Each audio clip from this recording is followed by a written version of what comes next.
Well, good evening. Well, today, of course, at headquarters, we had the postponed meeting from Saturday, our Doncaster Derby Day meeting transferred to today, Monday, Easter Monday.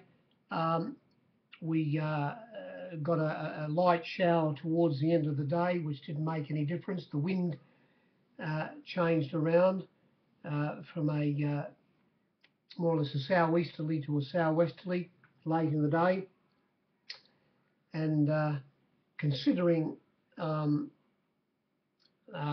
back to work tomorrow, I think the ATC would be quite happy with the attendance. It's a shame the weather came. There would have been, I would say, 3 times as many people there on Saturday as there were today. But as I say, the long weekend, everybody's out on their feet, and you wake up. A lot of people wake up on the Monday with not much section in their skies. So, as I say, they might be quite pleased with the result. Look, go back very quickly to last Wednesday at Rose Hill, at Rosie Hill, where we had a track that was upgraded from a heavy 8 to a softy 7. The rail was 7 metres out. We did have one leader that won there, but like the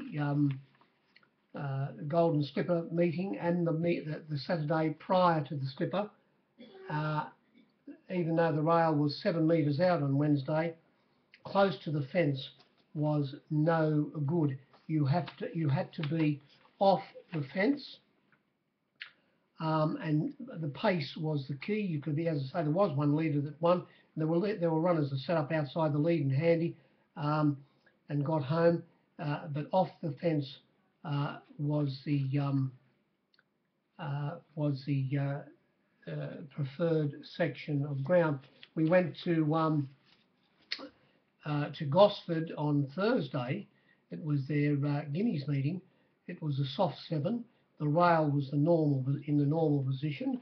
And after I watched the replay of the first race, well, we had I Own the Lead, Axion, trained by Go to the lead in the first race. Came across from an outside alley to find the 18 pence, to find the fence, and the winner worked its way after a couple of furlongs to sit outside it, and that was Vellucci, who had one start, like Axion had, and Axion held on to run second, and the second and third horses in this race, well, the third horse, who I protested against, well, didn't, yes, I think it did protest against the second horse, but it was dismissed. It was eased from a very wide alley. It had the outside alley, and eased back to last to be on the fence, and the fourth horse, it sat third or fourth on the fence, and both of those railed up coming to the turn. Going to the meeting, I thought the fence would be very sus. After watching the first race and those two runners railing up, I said to myself, well, there's a good chance the fence might be all right here, which is not the normal for Gosford when we have a wet track, when the rail's in the normal position. And it had me scratching my head a little bit. But then as the meeting went on, it proved not to be the case, and the outside section, well, the fence became the no-go section, and well, you've only have to watch the Gosford Guineas, where the winner sat 4 wide outside the leaders, and the favourite, talking about the Salt, was the favourite. It led on the fence and ran 5th, beaten about 4.2 lengths, not the place to be. And the winner was 4 wide outside the leaders and won. And as the meeting went on, as I say, Well, even in the last race, Not Doubtful, it drew the outside alley. Barrier 11 to Field of Lebanon. Hugh Bowman, very similar to what he did today in the last race at Randwick. He took off on Not Doubtful and was very wide and was able to win. So when you're doing the form, the inside section at Gosford was no good. We got to today's meeting at Randwick, and wasn't it pleasant to see that on that I don't watch, I can't, I turned the volume off. It's like when I was talking a little bit about the football the other day, fancy talking about football. Anyone who bets on it must, you'd have to be crazy, wouldn't you? But when you watch the football, of course, it's very similar. I do it a lot of times when I know what horses I'm looking at. When I'm watching replays, when you watch the football, you must turn the volume off. You just can't. Anyone who can listen to what they're saying on the football, fair dinkum. It's just to be torture, wouldn't it? So you turn the volume off with the football, so you don't have to listen to what they've got to say. But also, you get a much clearer picture and things that are happening in the game than you do when all that screaming and, as I say, the comments from the commentators. So to do that, and a lot of times when I watch replays, when I know exactly where the horses are, you get a better perspective by looking at the race without the broadcaster and calling the race. As I say, that Racing Retro was on the other day. They had a girl from the UK. The first name was Gina. She seemed a very sensible girl. She spoke a lot of sense, and I think, well, her comments. If you were on the Sky Channel all the time, I think it'd be very easy for them to find her a position well up in the ranks. So we got to today's meeting, and the track was upgraded from a heavy 9 to a heavy 7 or heavy 8. The rail was in the normal position, and the fence was no good. You had to be off the fence to give yourself a better chance of winning. The first race, we only gave 104%. Excuse me, 104%. And we saw Furnaces, who was on the close to the fence in the Golden Slipper, which wasn't the place to be, given a good ride by James McDonald in 4th position, and eased off Red Zell, who led, and also on its outside the first starter, Regatta Rebel, trained by Gay, ridden by the Jay Marira. Eased off the heels, got into that right section of the track, and win by half a length. The 4th horse protested against either the 2nd or the 3rd horse, and look, was only beaten a length and a half, and with a little bit of luck, if the 2 leaders might have fanned a little bit more, and it got through between them, Magic Diamond, who was extremely well backed from $20 into $13. It might have actually got the cash. It was a fairly good performance. The Drew Barrier won. When they turned for home, the Hickey Hockeys, they were aware that the fence was not the place to be. They all would have walked the track. It led, as I say, Red Zell, and it was a good 3 to 4 horses off the fence coming to the turn. We only gave 104 there. In the second race, we only gave 94%. The captains were giving section away. Well, here we saw the Avery got the cash. High World, they quizzed the rider how wide did he lead. well, it's a beauty now that everyone's got the right brake. The trainer told me to ride it wherever it was comfortable. I jumped and I went straight to the lead, and I was comfortable there, so I led. It sat on its outside. Now, the thing was today, of course, when you watch the replays, um, you will see as the course announcer Darren Flindell commented during the day, up on the pace is the place to be. Well, it led his world. Up on its outside was the second horse, the $26 into $21 chance, and the rank outsider in the field, Faralotus. It ran second, only beaten 0.2 of a length, emphasising that up near the lead was the place to be. And as I say, we only gave 94% here. These were the flux. Diamond Velours, who was apparently stirred up behind the barriers, was $12 into $6.50. I laid it well. I can't believe it. I laid it well at $6.50. Washington Heights never had a price. $5.50 out to $7.50. His World, $3 out to $3.40, back into $3.20, back out to $3.30. Sworn to Silence, $5.50 out to $7, given back into $6.50, taken into $6 at the finish. As I say, Faralotus, 20 out to 26, back into 21. Inauguration never had a price, $8 out to 15, and Sapporo never had a price, $4.40 out to $5.50. I was $5.50 and they jumped. You couldn't lay it. You couldn't get sixpence out of it. Did have barrier one, sucked up, was behind them on the fence. They were a bit off the fence coming to the turn. The winner wasn't well away from the fence, but wasn't right on it either.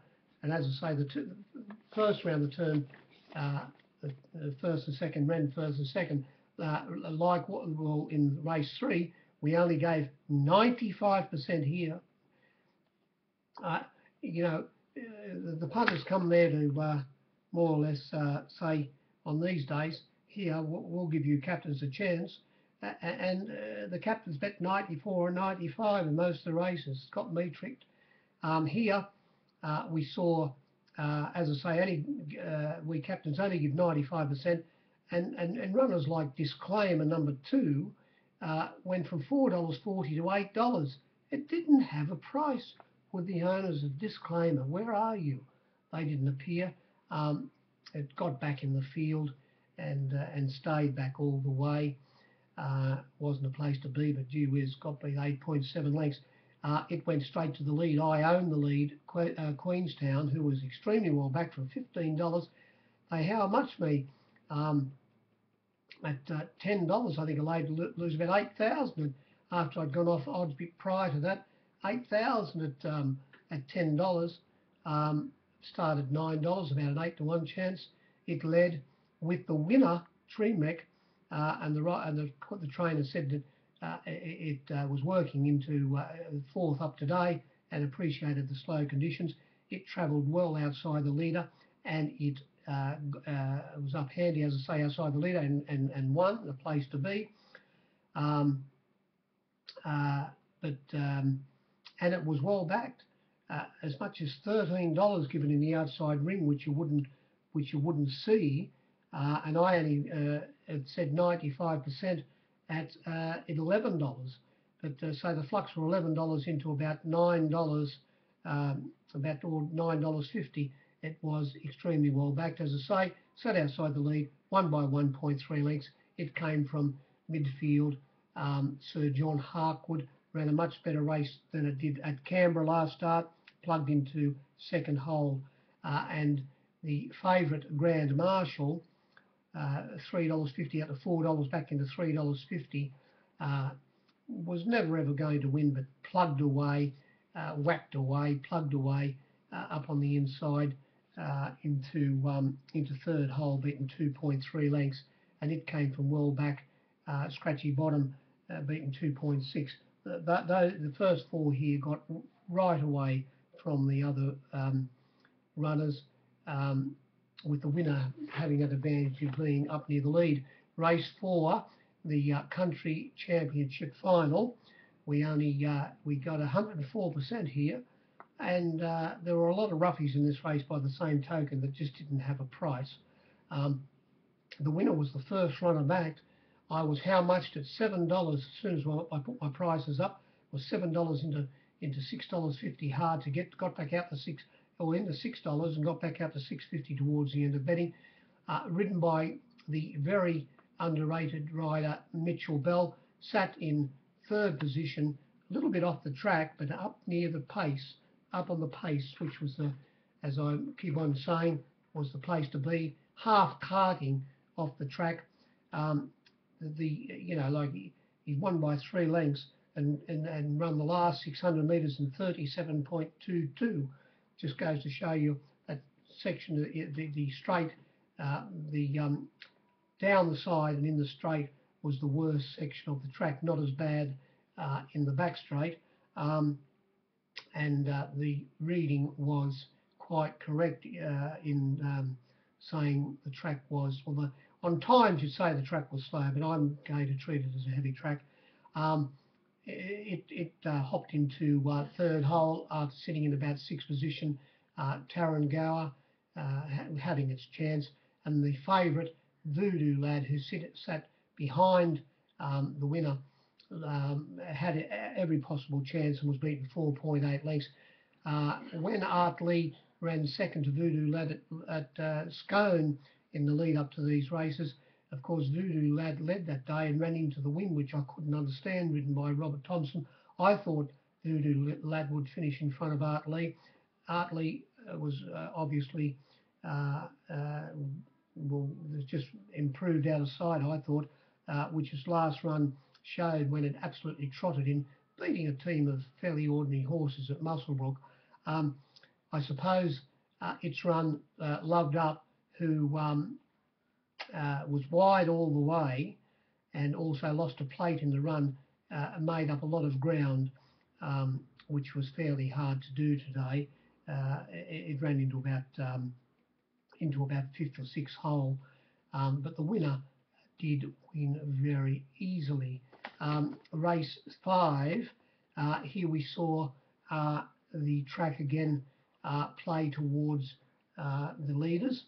We saw Miss Covergirl. Well, it didn't run with cover today. All of its runs in Queensland. It has been back in the field.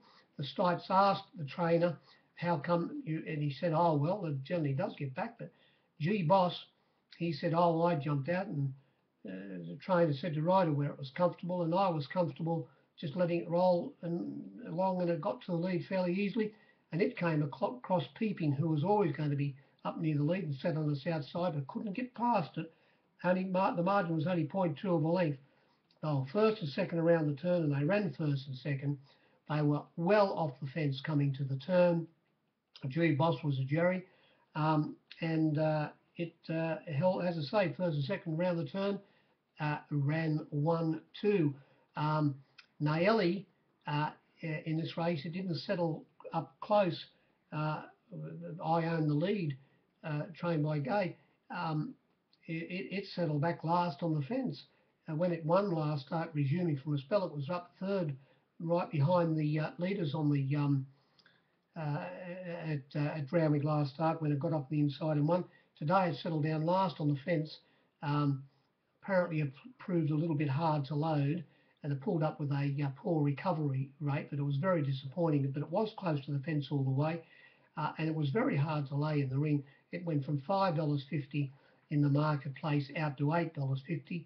Peeping, gee whiz, there were thousands of individual bets put on it with me right towards the finish of betting, from $3, 60, 50 and 40 for whatever you wanted. Started $3.20. Pittsburgh Fly, they took $6 after opening up at $4.40, getting out to 6 back into $5.50. One of the pros backed it. There was money for, I laid the winner well, Miss Covergirl at $10. Sultry Feeling, a little bit hard to lay, although it was back. Tani Dancer, they took $26. We only gave 99% in this race. But Matilda Jar, it was well back from $9 into $6.50 or $7, very hard to get. Kind Heart was always about the $17 mark, and Swift Lady was about a $71 chance, only 99%. I suppose it was a good result for the captains. Race 6, we gave 101 here, and Pride of Dubai, who was ridden by Horseman Bowman, he half-carted, he moved up half-carting down the side to be up 3 wide outside the leaders coming to the turn, coming from back in the field, getting a split after they topped the rise and getting up on Pride of Dubai's outside was the second horse, Ragishi, and got a neck in front of Pride of Dubai. I handled this race badly myself. I didn't think it was in the race English. It was in the hospital. It was absolutely in the hospital. Well, it goes to show the slipper form. This ran second in the slipper to Vancouver. I did my money on Vancouver in the slipper. I was hoping it would go around in the sires. I was going to get doubly square on it, but of course, as I said last week, I think they jerried at Vancouver, fluke winning the lottery. Do you think if Vancouver would have drawn barrier 1 in the Golden Slipper instead of barrier 17, wherever it drew, do you think it would have been winning? Well, of course it wouldn't have. And English, I was as kind as a kitten to it today. I marked it $7, a 6-to-1 chance. I marked the winner $5, 4-to-1 Pride of Dubai. I can't understand how I did my money on it. I saw $6.50. They bet a mile of $6. I was caught unawares by a captain backing it back on the rails after I think he bet $6 himself. He took $5.50 off me for whatever I wanted, and I couldn't say no. And I had 2 losers in the race. English for a shite house full, and the winner just took the money. I was quite happy as halfway up the straight when, as I said, Ragisi had got a neck in front of Pride of Dubai, but Pride of Dubai proved a little bit too strong, ridden by Horseman Bowman, and went through and beat Ragisi, and also looming up on Ragisi's outside, a little bit wide on the turn, dead heating for second was Odyssey Moon, and it was a very good run, a little bit of luck, and it might have won the race. It also came from well back in the field. Pasadena Girl from barrier 2, not the place to be, had to switch back to the inside after they topped the rise, and it was only beaten 1.4 lengths. Run this race again, you'd get a different result. One thing is for sure, English wouldn't be winning. I think they only returned English $4. I was $4.60 when they jumped. I laid it well at $4.20. I petered it at $4.40, and I couldn't help myself. I said, believe in your own thoughts, and I went $4.60 to finish. But unfortunately, there were very few customers there and not much section, and I couldn't lay it at the finish of betting at $4.60, even though it was only returned $4. They backed a few other runners in the race. We only got 101. It wasn't much good, and the winner was $6.50 into about $4.80.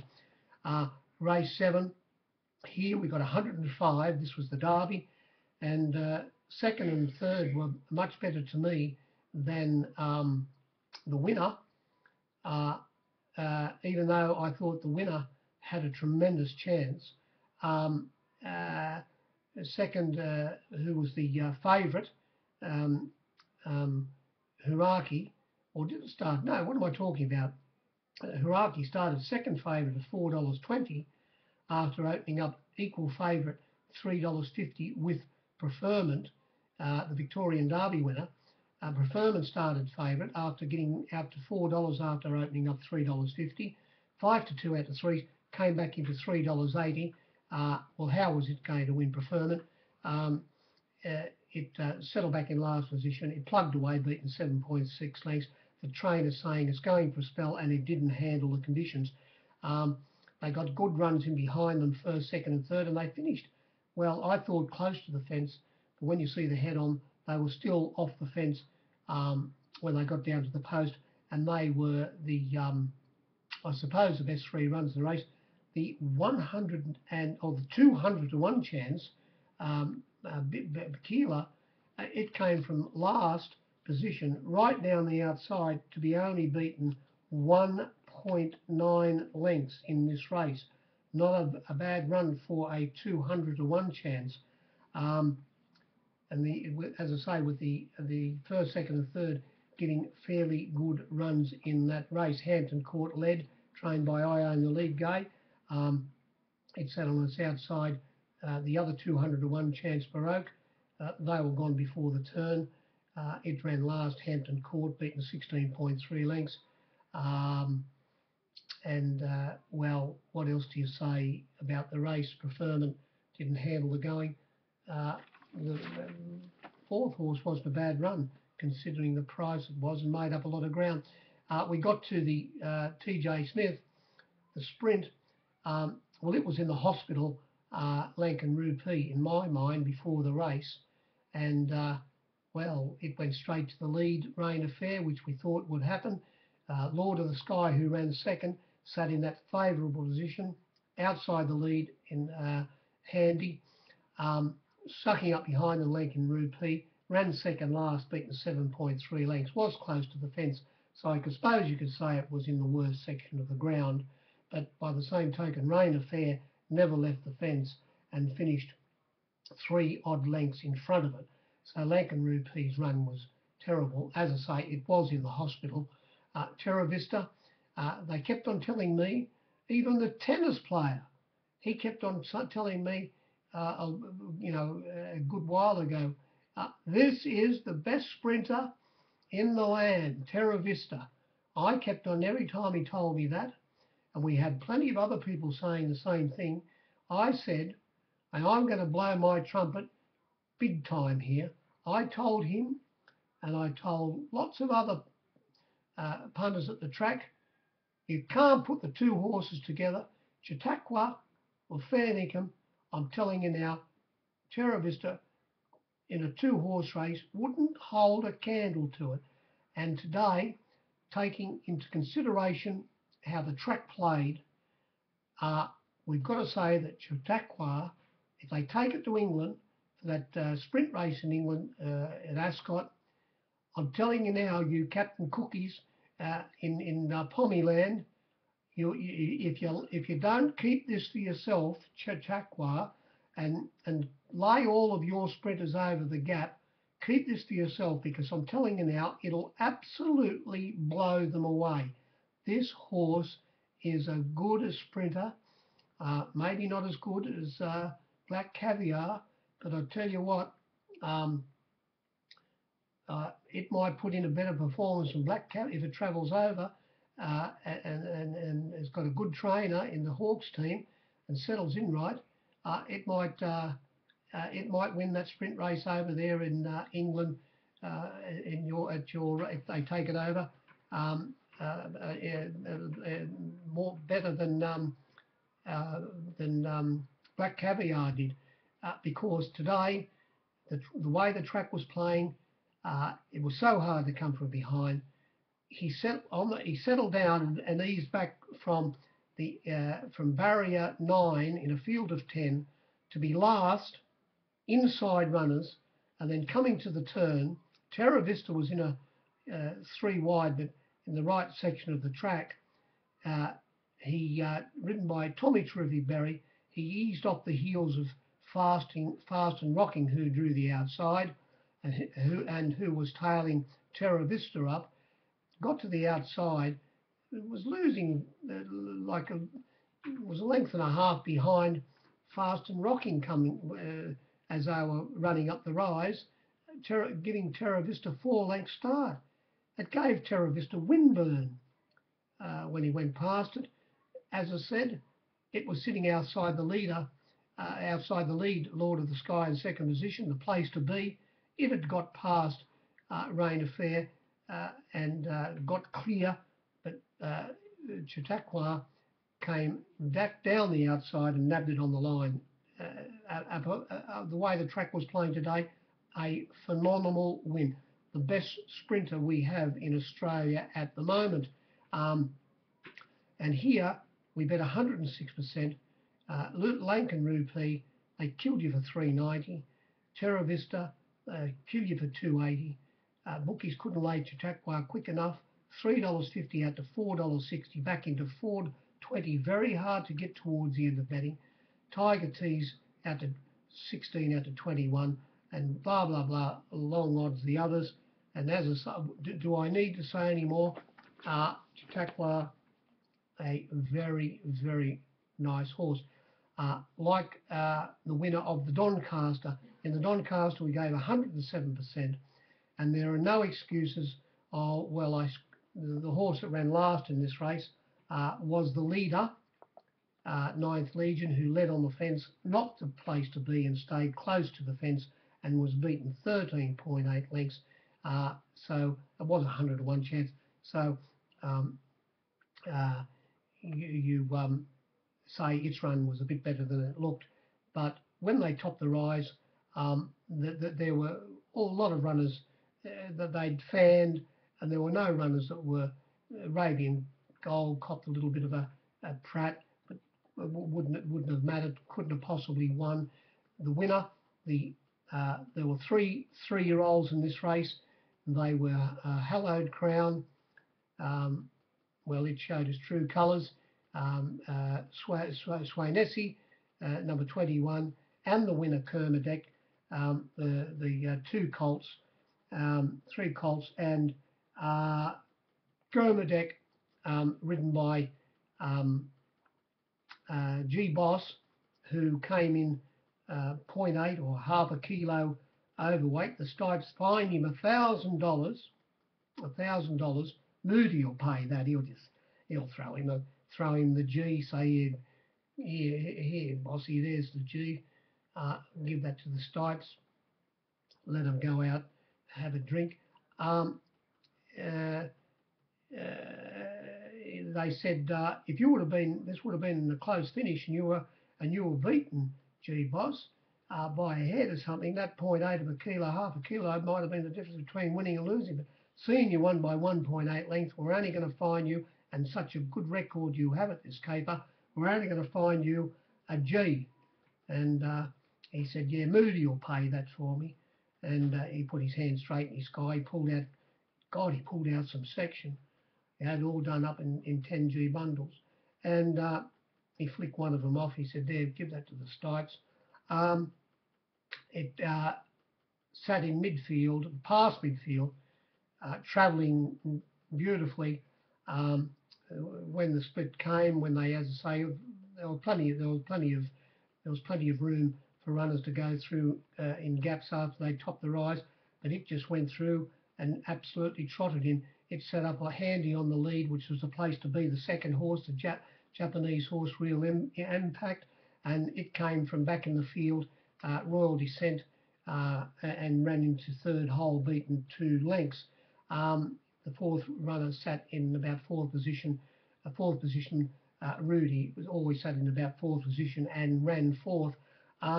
G Boss, he props up in a lot of big races, doesn't he? But what an advantage it is for a top rider like to be able to ride as light as he does, 50 kilos, or he was a half over today, 50 and a half in big races with horses as well, 3-year-olds down on the minimum in these races, and finding such a good hoop as G Boss.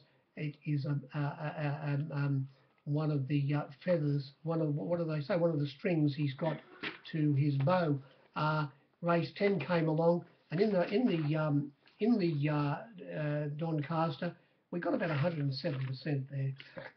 In the last race, we only got 2%, and you think Horseman Bowman didn't show them a riding trick here. As I said, he did exactly the same thing at Gosford on Thursday. Here, it led last year Penn to the 200 to 1 chance. It ran a distant last, pulled up with a laceration. And on its outside was the